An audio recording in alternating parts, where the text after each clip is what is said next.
9988 대한민국 중소기업을 응원합니다. 안녕하세요. 중소기업 연구소에 오신 여러분을 환영합니다. 오늘의 주제를 소개해드리겠습니다.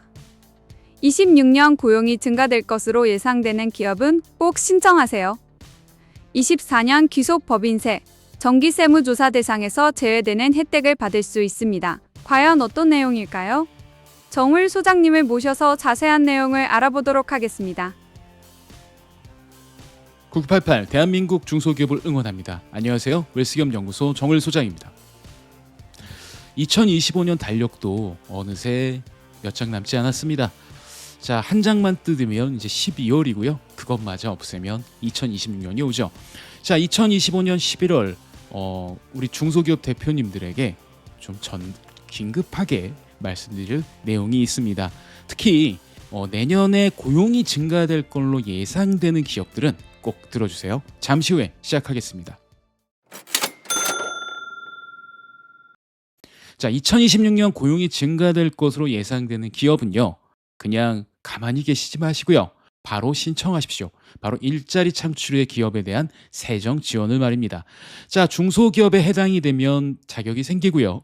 그 다음에 올해 대비 내년의 근로자 수를 2% 또는 3%, 그리고 아마 그 대표님들의 일반적인 중소기업이라면 최소 1명 이상 증가시킬 계획이 있다고 일자리 창출 계획서를 작성을 하고 이거를 제출하고 그다음에 내년에 이것을 이행을 하게 되면 바로 2024년 귀속 법인세 정기세무조사 대상에서 제외될 수 있습니다.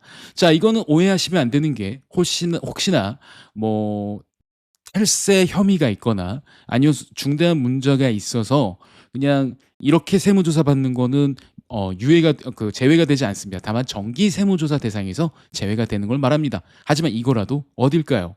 자, 2024년 귀속 법인세는 올해 3월에 신고한 것을 이야기합니다. 그래서 올해 3월에 신고했을 때 뭔가 좀 그렇다고 한다면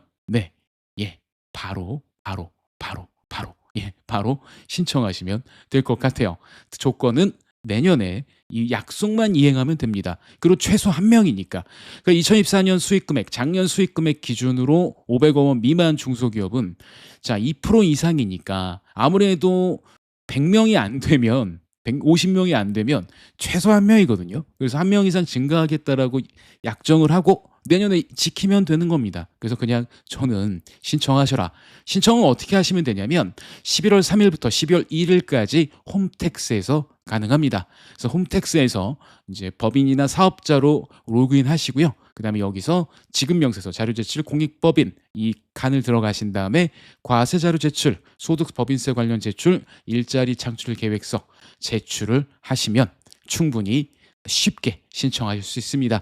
12월 1일까지니까요. 꼭 잊지 말고 꼭 체크하셨으면 좋겠습니다. 자, 지난 시간에 이어서 가업 승계에 대한 이야기를 해볼까 합니다. 함께 자녀가 일하고 있습니다. 그리고 그 자녀에게 이제 대표님의 경영권을 넘기고 싶습니다. 그렇다고 한다면 가업 승계 주식 사전 증여 특례를 활용하시면 확실히 지금 시점에 자녀에게 주식이 이전되는 그 시점에 비용을 확실하게 줄일 수가 있습니다. 자, 지난 시간에 이어서 말씀드립니다만 일단 가장 중요한 건 일단 대표님이 60세가 넘으셔야 됩니다. 그리고 자녀가 이제 물론 이제 국내에 있어야겠죠. 그다음에 현실적으로 가업에 할 수 있는 이런 요건은 돼야겠죠. 그래서 가업 승계주식 사전 증여 특례를 하시게 되면 좋습니다. 일단은 가업 상속 공제와 동일하게 600억을 한도로 적용받을 수 있고요. 그다음에 10억 원을 공제를 하고 120억 원까지는 10% 세율로 적용이 됩니다. 물론 120억을 초과하면 20%죠. 자, 상속세 및 증여세를 봤을 때 실제로 50%에 해당하는 구간은 30억입니다. 그거에 비하면 엄청나게 저율로 이 지금 세금을 내고 이 주식을 이전할 수가 있다는 거죠. 그다음에 사후관리 요건도 5년 동안만 적용이 되고요. 가업상속공제에 있는 뭐 예를 들어서 5년 동안 종업원의 고용이라든가 뭐 그 총급여에 대한 게 없기 때문에 상당히 좋습니다. 그리고 제일 좋은 거는 이거 같아요.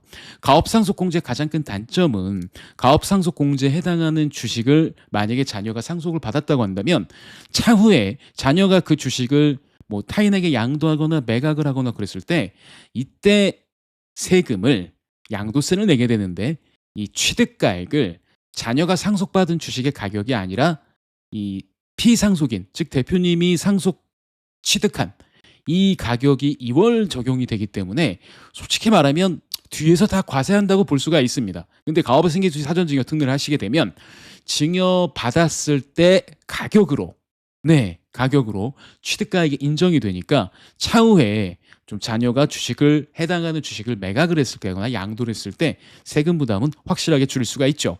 그런데 아쉬운 점이 하나 있다면 얘는 정산과세 개념입니다. 그래서 아까 말씀드렸지만 지금 증여 신고한 주식 가격을 그대로 가지고 가서 나중에 대표님이 사망하셨을 때 이 상속세로 나머지 차액에 대해서 이제 과세가 되는 이런 구조라고 볼 수가 있죠.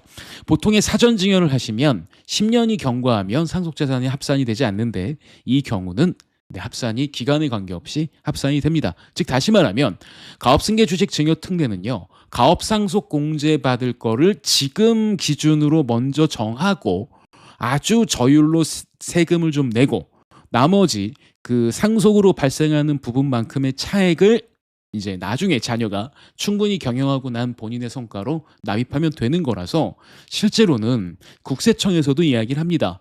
자, 어떤 기업이 유리하냐면요. 큰 폭의 기업 가치 상승이 예상되는 기업은 가업승계 증여세 과세 특례 활용이 유리합니다라는 거죠. 왜? 상속재산가액은 그 증여 당시 시가로 합산이 되기 때문입니다. 그 아무래도 우리 중소기업은 상장기업이 아니다 보니까 그 기업의 가치 평가라고 하는 건 순이익이 지속되거나 전년보다 이익이 계속 증가한다고 한다면 당연하게도 주식 평가 금액은 올라갈 수밖에 없는 거고요. 그 다음에 특히 토지나 이런 그 시간의 경과에 따라서 재산 가치가 증가할 수밖에 없는 이런 자산을 보유하고 있는 기업이라면 매출과 상관없이 순이익과 상관없이 이걸로 인한 주식 가격 상승도 진짜 무시하지 못할 겁니다. 그러면 지금 시점에 아무래도 나중에 낼 세금을 지금 시점에 평가해서 한다고 한다면 두 가지에서 우수한 점이 생기죠. 일단 시간의 증가에 따른 이런 세금 증가는 좀 어느 정도 우리가 억제할 수 있는 거고, 두 번째는 나중에 대표님께서 만약에 돌아가시게 된다면 부담할 수 있는 상속세를 지금 예상을 할 수 있기 때문에 거기에 대한 충분한 준비를 할 수 있다는 이런 장점도 있을 겁니다. 그 다음에 올해 1월 1일 이후에 사업무관 자산 범위가 더 구체적이 되었습니다. 자, 그래서 예를 들면은 임대용 부동산 같은 경우는 그 법에서 해당하는 임직원들한테 대여해 주는 거라면 가능하고요. 그 다음에 뭐 대여금 같은 경우는 원래 안 되는데 직원들의 세법상 규정한 목적에 따라서 한다면 역시도 이건 사업무관 자산에서 제외가 됩니다. 그리고 제일 좋은 건 2024년까지는 과다 보유 현금 기준이 직전 5년 회계연도 말의 보유의 150%였는데 2025년 이후로는 200% 초과로 바뀌었기 때문에 사실 지금은 가업승계주의 사전증여 특례가 와, 언제 이렇게 좋았었던 적이 있었는가 싶을 정도로 아주 매력적인 방법인 거죠.